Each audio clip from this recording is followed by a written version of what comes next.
പുതിയ അത്ര മനോഹരമല്ലാത്ത പുതിയ വീഡിയോയിലേക്ക് എല്ലാവർക്കും സ്വാഗതം.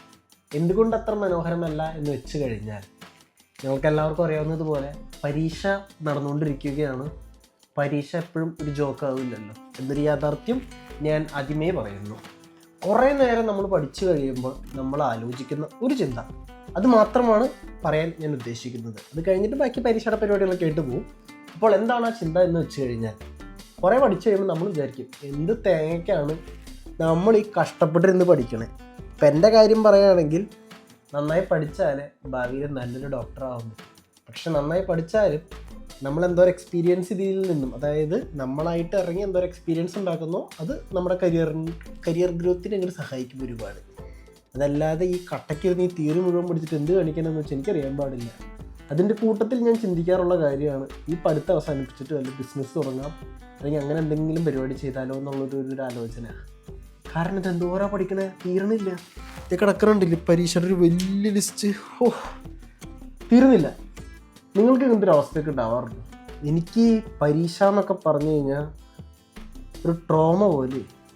കഴിഞ്ഞൊരു സെറ്റ് പരീക്ഷ കഴിഞ്ഞ് കൃത്യം 1.5 മാസം ആയപ്പോഴേക്കും അടുത്ത സെറ്റ് പരീക്ഷ. ഇനി ഒരു 1.5 മാസം കൂടി കഴിഞ്ഞാൽ അടുത്ത സെറ്റ് പരീക്ഷ. അത് കഴിഞ്ഞ് പിന്നെ സെമസ്റ്റർ, അല്ല അതിന് മുന്നേ ഒരു സെറ്റ് പരീക്ഷയ്ക്ക് മുന്നേ, സെമസ്റ്റർ പരീക്ഷയ്ക്ക് മുന്നേ, അത് കഴിഞ്ഞ് സെമസ്റ്റർ പരീക്ഷ. പല എന്തിനാണ് ഇത്രയും പഠിക്കണേ എനിക്കറിയാൻ പാടില്ല. നാട്ടിൽ ഇത്രയും പരീക്ഷ ഉണ്ടെന്ന് എനിക്ക് തോന്നണില്ല. മെഡിസിൻ പഠിക്കുന്ന പിള്ളേർക്ക്, എൻ്റെ കൂട്ടുകാരോട് ചോദിച്ചപ്പോൾ അവർക്ക് ആകെ വരുന്ന സെമസ്റ്റർ പരീക്ഷ അല്ലെങ്കിൽ ഇയർ പരീക്ഷ. ഇത് പരീക്ഷ എഴുതി മനുഷ്യന് മടുക്കും. അതിനനുസരിച്ച് പൊട്ടിക്കണമുണ്ട്. ഈ പരീക്ഷ ഒക്കെ പാസ്സായാലും ഇവന്മാർ നമ്മളെ കൊണ്ട് മെയിൻ പരീക്ഷ എഴുതിക്കുള്ളൂ. അപ്പോൾ എനിക്ക് പറയാനുള്ള കാര്യം എന്ന് പറയുന്നത്, നമ്മൾ വിചാരിക്കും ബിസിനസ് തുടങ്ങാം അല്ലെങ്കിൽ നാട്ടിൽ ഏതെങ്കിലും കോഴ്സൊക്കെ എടുത്താൽ മതിയായിരുന്നു, അങ്ങനെയൊക്കെ വിചാരിക്കും. ഇതിന് ബേസിക്കലി പൈസ വേണം. 10 പൈസയില്ല. അപ്പോൾ എന്ത് ചെയ്യണം? പഠിക്കണം. അത് ഞാൻ ചെയ്യും. അത് ഞാൻ എന്നിൽ തന്നെ അടിച്ചേൽപ്പിച്ച്, ഞാൻ എന്നെ തന്നെ ഇങ്ങനെ കൺവിൻസ് ചെയ്ത്, എന്നെ തന്നെ സെറ്റ് ചെയ്ത് പഠിക്കാൻ വേണ്ടി എന്നെ ഇത് ചെയ്തുകൊണ്ടിരിക്കുകയാണ്. ഇത് എന്തുകൊണ്ട് പറയുന്നു എന്ന് വെച്ച് കഴിഞ്ഞാൽ, എനിക്ക് ഫോക്കസ് ചെയ്യാൻ പറ്റണില്ല.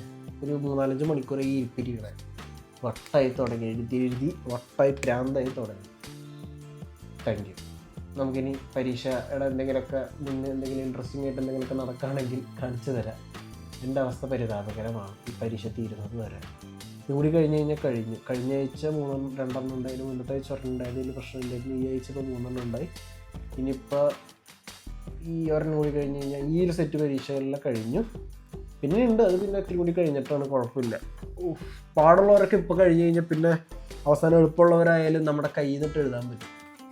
ഹമ്മേ ഇനി വരാനുള്ളത് റീപ്രൊഡക്ഷനാണ്. റീപ്രൊഡക്ഷൻ നിങ്ങൾ വിചാരിക്കും എളുപ്പമാണെന്ന്, അല്ല, നല്ല ടാസ്ക്. അത് കുതിരയാണ്. നമുക്ക് ഈ ഒരു സെമസ്റ്റർ മെയിനായിട്ട് കുതിരേനെ ഫോക്കസ് ചെയ്യുന്നതുകൊണ്ട് കുതിരയിൽ കുറേ കാര്യങ്ങളുണ്ട് പറയാനായിട്ട്. ഇപ്പോൾ കുതിരയിൽ എപ്പോഴാണ് ആദ്യത്തെ ചെക്കിങ് കാര്യങ്ങൾ ചെയ്യേണ്ടത്, അതേപോലെ എത്ര അസിഡിക് ആയിരിക്കണം, അങ്ങനെ കുറേ പരിപാടികളുണ്ട്. പിന്നെ എങ്ങനെയാണൊരു പ്രോപ്പറായിട്ടുള്ളൊരു മെയറിനെ കാണാം, ലൈക്ക് എന്തൊക്കെ ചെക്ക് ചെയ്യണം, അങ്ങനെ എന്തൊക്കെയൊക്കെയോ ഉണ്ട്. ഇതൊക്കെ പഠിക്കുക, മഗപ്പ് ചെയ്യുക ബേസിക്കലി. അതല്ലാതെ വേറൊരു ഓപ്ഷൻ ഇല്ല. ഇനിയൊരു ഡോക്ടറായിട്ട് വേണം ബാക്കി പരിപാടികൾ. ഞാൻ എന്നോട് തന്നെ ചോദിക്കും, ഈ തിയറി മുഴുവൻ പഠിച്ചു കൂട്ടിയിട്ട് കഴിഞ്ഞിട്ട് ഒരു പേഷ്യൻ്റ് വന്നു കഴിഞ്ഞാൽ ഞാൻ എങ്ങനെ ചികിത്സിക്കുമെന്ന്. നമുക്ക് പ്രാക്ടിക്കലി വന്നിട്ടുണ്ടെങ്കിൽ നമ്മളൊരു മരുന്ന് എഴുതി കൊടുക്കാൻ പ്രാപ്തനായോ എന്ന് ചോദിച്ചു കഴിഞ്ഞാൽ ഇതൊരു വലിയ ചോദ്യമാണ്. എപ്പോൾ പ്രാപ്തനാവും എന്ന് ഞാൻ എന്നോട് തന്നെ ചോദിക്കണം. ബേസിക്സ് നമുക്ക് എന്തെങ്കിലുമൊക്കെ അറിയാം, പക്ഷേ ശരിക്കും നമ്മൾ അഡ്വാൻസ്ഡ് ആയിട്ട് പറയുന്നൊരു സെറ്റപ്പിലേക്ക് എത്തിയിട്ടില്ല. ആകുമായിരിക്കണം. 4ാമത്തെ വർഷം ഇപ്പോൾ കുതിരയെ തന്നെ പഠിച്ചുകൊണ്ടിരിക്കണം. ഇനി അടുത്ത സെമസ്റ്റർ നമുക്ക് പട്ടിപ്പൂച്ച, കഴിഞ്ഞ സെമസ്റ്റർ പശു, ഇനി പട്ടിപ്പൂച്ച കഴിഞ്ഞ് കഴിഞ്ഞിട്ട് ഫിഷ് ഡിസീസും പിന്നെ എക്സോട്ടിക് ബ്രീഡ്സും, അങ്ങനെയാണ് നമുക്ക് വരുന്നത്. എന്തായാലും അവിടെ ലെറ്റ് മീ കണ്ടിന്യൂ. എല്ലാവരും പ്രാർത്ഥിക്കാൻ ഞാൻ പരീക്ഷയൊക്കെ പാസ്സാവാനായിട്ട്. അതേപോലെ നിങ്ങൾക്കും പരീക്ഷ ഉണ്ടെങ്കിൽ കുത്തിയിരുന്ന് പഠിക്കുക, ഫോൺ ചിരണ്ടാണ്ട്. എനിക്കാണെങ്കിൽ ഫോൺ ചിരണ്ടെന്ന് പറഞ്ഞു കഴിഞ്ഞാൽ ഒരു അഡിക്ഷൻ പോലെയാണ്. അതിൽ നിന്ന് രക്ഷപ്പെടാനാണ് ഈ ഡെയിലി വ്ളോഗ് പരിപാടി പിടിച്ചേക്കണം. അതൊരു ഫോൺ, 2 ഫോൺ, 3 ഫോൺ, ഒരു തരം കുറേ ഇലക്ട്രോണിക് ഐറ്റംസിൻ്റെ നടുക്കിടക്കുന്നതുകൊണ്ട് അതിൽ നിന്ന് വിമോചനം കിട്ടണം. വല്ലാത്തൊരു പരിപാടി. ഞാൻ പഠിക്കട്ടെന്നാ. ഞാനിപ്പോൾ പഠിച്ചുകൊണ്ടിരിക്കുന്നത് തുടങ്ങി കുറച്ചായി. അതായത് question paper, previous year question പേപ്പറിലൊക്കെ നോക്കിക്കഴിഞ്ഞു. അടുത്ത ദിവസം പകലായി, പക്ഷെ പരീക്ഷയുടെ ദിവസം ആയിട്ടില്ല. അതിന് ഇനിയും നമ്മൾ കാത്തിരിക്കണം. മൊയ്തീൻ കാഞ്ചനയ്ക്ക് വേണ്ടി കാത്തിരുന്നത് പോലെ ഒരു ദിവസം കൂടി നാളെയാണ് പരീക്ഷ. പക്ഷേ നാളെയാണ് പരീക്ഷ എന്നുണ്ടെങ്കിലും ഇന്നൊരു ദിവസം നമുക്ക് താണ്ടണമല്ലോ. ഇന്ന് ക്ലാസ് ഉണ്ടോയെന്ന് വെച്ചാൽ ക്ലാസ് ഉണ്ട്. നമുക്ക് ക്ലാസ് കഴിഞ്ഞിട്ടുള്ള പരിപാടികളുള്ളൂ. ഇന്ന് പരീക്ഷ നാളെ പരീക്ഷ ഉണ്ടെന്ന് പറഞ്ഞ് ഇന്നത്തെ ക്ലാസ്സുകൾ ക്യാൻസൽ ചെയ്യുന്ന പരിപാടിയേ ഇല്ല. ആ കാരണം പറഞ്ഞ് നമ്മൾ മുടക്ക് പറഞ്ഞ് അറ്റൻഡൻസ് ലൈക്ക് ആബ്സെൻ്റ് ആവലും നടപടിയാവില്ല. അത് ചിലവരുടെ തമ്മിലുള്ള ഓരോരോ ഈഗോ ഇഷ്യൂസ് പരിപാടികളൊക്കെയാണ്. നമ്മളത് മൈൻഡ് ചെയ്യേണ്ട ആവശ്യമില്ല. അപ്പോൾ ക്ലാസ്സിൽ പോവുകയാണ്. നോക്കിയിട്ട് കാര്യമൊന്നുമില്ല. ഇനി ക്ലാസ്സിലിരുന്ന് നമ്മൾ കുറച്ച് നേരം നോക്കും, അത് കഴിഞ്ഞ് തിരിച്ചൊന്ന് നോക്കും, എന്നിട്ട് നാളെ പോയി പരീക്ഷ എഴുതും. ഇന്നലെ ഉറങ്ങാത്തതിൻ്റെ ക്ഷീണമാണ് മൂത്തൊക്കെ കാണുന്നത്. അത് കുഴപ്പമില്ലാണ്ട് അവിടെ തന്നെയുണ്ട് ക്ഷീണം. അത് പരീക്ഷയ്ക്ക് ഒന്ന് കഴിയണം. ഇന്ന് പിന്നെ നല്ല അതിമനോഹരമായ ദിവസമാണ് കേട്ടോ. നല്ല സെറ്റ് ദിവസമാണ്, സെറ്റ് ക്ലൈമറ്റാണ്. ഞാൻ ഇന്നിപ്പോൾ ടെമ്പറേച്ചർ നോക്കിയപ്പോൾ ഇറങ്ങുന്ന സമയത്ത് 16 ഉണ്ടായി. 1 മണിക്കൂർ കഴിയുമ്പോൾ 20 ആവും. ക്ലാസ് കഴിയുന്ന സമയമാകുമ്പോഴേക്കും 25-26 ആവും. പിന്നെ എന്ത് വേണം? അതുകൊണ്ട് തന്നെ ഇന്ന് ജാക്കറ്റ് പരിപാടി ഇല്ല. ജാക്കറ്റ് പരിപാടി നെഹി. എനിക്ക് തോന്നുന്നു ഇത്തവണയെങ്കിലും നമ്മൾ പറ്റിക്കപ്പെടില്ല എന്ന്. കാരണം എനിക്ക് മടുത്തു ഈ തണുപ്പ്. എന്തേലും ആവട്ടെ, ഞാൻ ക്ലാസ്സിൽ പോകണു. എൻ്റെ കൂടുതൽ ഇവരുണ്ട്. ഞങ്ങൾ 3 പേരും, 3 പേര് ക്ലാസ്സിൽ പോവുകയാണ്. Can I get a hi? അയ്യോ, can I get a hi? Okay, thank you. അവർ ഹൈ തന്നിരിക്കുകയാണ് ഗൈസ്. എല്ലാവരെ കൊണ്ടും നമ്മൾ ഹൈ മേടിക്കണം.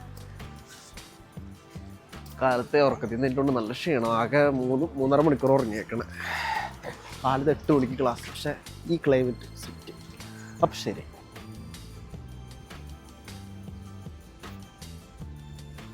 തീരുമാനങ്ങളെടുക്കൽ ഒരു ടാസ്ക് പിടിച്ച പരിപാടിയാണ്. ആര് എങ്ങനെയൊക്കെ പറഞ്ഞാൽ എൻ്റെ ജീവിതത്തിൽ എനിക്ക് തീരുമാനം, അതായത് ജീവിതം തന്നെ മാറ്റിമറിക്കാനുള്ള ഒരു തീരുമാനം എടുക്കേണ്ട ഒരു അവസരം കിട്ടിയിരുന്നു. ഞാൻ പഠിച്ചിരുന്ന സ്ഥലത്ത് യുദ്ധം വന്നു. മുന്നേ പഠിച്ചിരുന്ന സ്ഥലത്ത് യുദ്ധം വന്നു. രാജ്യം തന്നെ മാറേണ്ട അവസ്ഥ. എന്ത് ചെയ്യണമെന്നറിയാൻ പാടില്ല, എവിടെ തുടങ്ങണമെന്നറിയാൻ പാടില്ലാത്തൊരവസ്ഥ. ആ ഒരവസ്ഥയിൽ ഞാനെടുത്ത തീരുമാനം അത് ശരിയാണോ തെറ്റാണോ എന്നുപോലും അറിയാൻ പാടില്ലാത്തൊരു കാലം. പക്ഷെ എടുത്ത തീരുമാനം came out to be great. അങ്ങനെയാണ് ഞാൻ പോളണ്ടിലെത്തിയത്.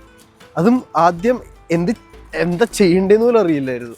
അപ്പം ചില സാഹചര്യത്തിൽ നിങ്ങളുടെ മേത്തുള്ള പ്രഷർ ഭയങ്കര വലുതായിരിക്കും.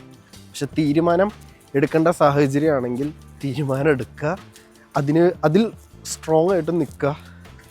എങ്ങനെയൊക്കെ വെട്ടിത്തെളിഞ്ഞ് കാര്യങ്ങൾ റെഡിയായി കിട്ടും. എൻ്റെ ഒരു അനുഭവം വെച്ച് പറയുന്നതാണ്. ഇനിയിപ്പോൾ തീരുമാനം എടുത്തിട്ട് അതിൽ ഉറച്ചു നിൽക്കാൻ പറ്റണില്ലെങ്കിൽ എടുക്കാതിരിക്കുക. കാരണം ഒരു തീരുമാനം എടുത്തു കഴിഞ്ഞ് കഴിഞ്ഞാൽ അതിൽ സ്റ്റിക്ക് ഓൺ ചെയ്യാനുള്ള ഗട്ട്സ് എന്ന് പറയുന്ന സാധനം കൂടി വേണം. അത് എനിക്ക് പറ്റി. അതുകൊണ്ട് ഞാൻ പോളണ്ടിലെത്തി. എൻ്റെ കൂടെ ഉണ്ടായിരുന്ന കുറേ പേർക്ക് പറ്റിയില്ല. അതുകൊണ്ട് അവരെവിടെയാണെന്ന് എനിക്കറിയാൻ പാടില്ല. ക്ലാസ് കഴിഞ്ഞ് തിരിച്ച് റൂമിലെത്തി. ഞാൻ പറഞ്ഞതുപോലെ തന്നെ നല്ല ചൂടായി തുടങ്ങി. I always wanted this. I'm enjoying it as well. അത് പറയുന്നതിന് മുൻപ് അത് പറഞ്ഞുകൊണ്ടിരിക്കുമ്പോൾ തന്നെ ഒരു കാര്യം കൂടി ഞാൻ കൂട്ടിച്ചേർക്കുന്നു. നാളെ എനിക്ക് പരീക്ഷ ഉണ്ടെന്ന് യൂണിവേഴ്സിറ്റിക്ക് മൊത്തം അറിയാം. അതായത് ഇപ്പോൾ പരീക്ഷയുടെ സീസൺ ആണെന്ന് യൂണിവേഴ്സിറ്റിക്ക് മൊത്തം അറിയാം.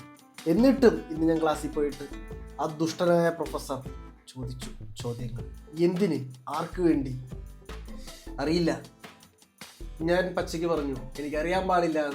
അയാൾ കുഴപ്പമില്ല എന്ന് പറഞ്ഞില്ല. അയാൾ അവിടെ പോയി എന്തോ കുത്തിക്കൊടുത്തു. എന്തിനാണെന്ന് കർത്താവിനും അയാൾക്ക് മാത്രം അറിയാം. പക്ഷേ ചെറ്റത്തരമാണ്. ആളുടെ പരീക്ഷയ്ക്ക് കഴിഞ്ഞ ആഴ്ച ഞാൻ കട്ടയ്ക്ക് പഠിച്ചു എഴുതിയത്. അപ്പോൾ ആൾ ചോദിച്ചില്ല. ക്ലാസ് ഉണ്ടായിരുന്നത് കഴിഞ്ഞിട്ട് ഈ ആഴ്ച വേറെ ആൾക്കാരുടെ പരീക്ഷ വന്നപ്പോൾ അയാൾ മര്യാദ കാണിക്കേണ്ടതായിരുന്നു. പക്ഷെ അയാളത് കാണിച്ചില്ല. പ്രൊഫസർ ആയതുകൊണ്ടും അയാളിൽ നിന്നും ഇനിയും എനിക്ക് മാർക്ക് വാങ്ങാനുള്ളതുകൊണ്ടും ഞാൻ അയാളെ പ്രാകുന്നില്ല. എന്തേലാവട്ടെ, ക്ലാസ് കഴിഞ്ഞ് വന്നു. ഇനിയിപ്പോൾ പഠിക്കണം. പഠിക്കണം.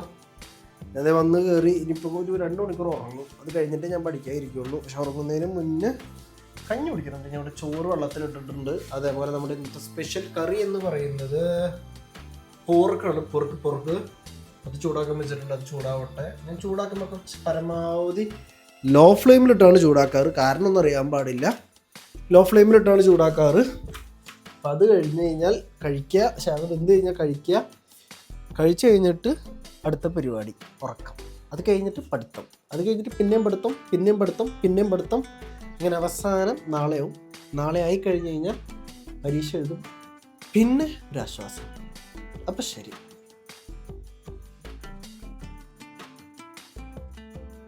കുറേ നേരം പഠിച്ചു കഴിഞ്ഞപ്പോൾ ബോറടിച്ച് തുടങ്ങി. അപ്പോൾ വിചാരിച്ചു ഒരു ചായ ഉണ്ടാക്കാമെന്ന്. ഒരു ചായ അങ്ങോട്ട് ഉണ്ടാക്കി. ചായ നല്ലതാണോ എന്ന് ചോദിച്ചാൽ എനിക്കറിയാൻ പാടില്ല. നല്ലതല്ല എന്നാണ് എൻ്റെ ഒരു വിശ്വാസം. അതുകൊണ്ട് തന്നെ ഞാൻ ആർഭാടമായിട്ട് കുടിക്കാറില്ല. പക്ഷെ പരീക്ഷാ സമയത്ത് ചായ ഇല്ലാണ്ട് പറ്റത്തില്ല. നിങ്ങളങ്ങനെയാണോ? ഞാൻ നല്ല രീതിയിൽ അങ്ങനെയാണ്. കാരണം പരീക്ഷാ സമയം എന്ന് പറയുന്നത് ഒരിക്കലും ഒരു തമാശയല്ല. ചില കോഴ്സുകളിൽ അങ്ങനെയാണ്. പോളണ്ടിൽ വെച്ച് പറയുന്നതാണ്. മെഡിസിൻ്റെ കാര്യത്തിൽ അല്ല. ഡിപ്രസിങ് ആണ്, സ്ട്രെസ്സിങ് ആണ്. നാളത്തെയും കൂടി കഴിയണം, അത് കഴിഞ്ഞാൽ സമാധാനമാവും. അപ്പോൾ കുറേ നേരം ഇരുന്ന് പഠിക്കണം. കാലത്ത് ക്ലാസ് കഴിഞ്ഞ് വന്ന് പിന്നെ കാലത്ത് കുറച്ച് കലാപരിപാടികൾ നിങ്ങളും കണ്ടല്ലോ. അതൊക്കെ കഴിഞ്ഞ് ഒരു ഉറക്കവും പാസ്സാക്കി ഒന്ന് കുളിച്ച് പഠിക്കാനിരുന്ന് പിന്നെ ഇപ്പോൾ 2-3 മണിക്കൂറായപ്പോൾ തലവേദന എടുത്തു തുടങ്ങി. അപ്പോൾ വിചാരിച്ചു ചായ കുടിക്കാമെന്ന്. ചായ കുടിക്കുന്നു. അതാണ് നടന്നുകൊണ്ടിരിക്കുന്നത്. ഇനി പ്രത്യേകിച്ചൊന്നും ഈ വീഡിയോയിൽ പറയാനില്ല. ഇനി അടുത്ത വീഡിയോയിലാണ്. ആ സസ്പെൻസ് അവിടെ ഇരിക്കട്ടെ. പരീക്ഷ പാസ്സാവോ ഇല്ലയോ അങ്ങനത്തെ പരിപാടികളുണ്ടല്ലോ, അതൊക്കെ കൂടി കൂട്ടിക്കുഴച്ച് പ്ലസ് കടയിൽ നിന്ന് സാധനങ്ങൾ മേടിക്കണം. അങ്ങനെ എല്ലാം കൂടി കൂട്ടിക്കുഴച്ച് നമ്മൾ അടുത്ത വീഡിയോയിൽ പറയും അവസാനത്തെ പരീക്ഷ പാസ്സായോ ഇല്ലയോ അങ്ങനത്തെ കാര്യങ്ങൾ. ഇതുവരെ എഴുതിയ എല്ലാം പാസ്സായി, കുഴപ്പങ്ങളൊന്നുമില്ല. അവസാനത്തെ പരീക്ഷയുടെ കാര്യം അടുത്ത വീഡിയോയിൽ പറയുന്നതായിരിക്കും. ചായ ഒക്കെ കുടിച്ച് ഈ അതിമനോഹരമായ കാഴ്ചയും കണ്ട് ഞാനങ്ങോട്ട് ഇരിക്കട്ടെ. ഞാൻ കാണിച്ചു തരാം ഇവിടെ നിന്നുള്ള വ്യൂ എങ്ങനെയാണ്. അടിപൊളിയാണ്. അതൊക്കെ ഞങ്ങൾ ഇത്രയും അടിപൊളിയായിട്ടുള്ള വ്യൂ ആണ് ഇവിടെ നിന്ന്. എത്ര നേരം വേണമെങ്കിൽ നമുക്ക് പുറത്തേക്ക് ഇങ്ങനെ നോക്കിയിരിക്കാം. അപ്പം ശരി, ഞാൻ പോട്ടെ.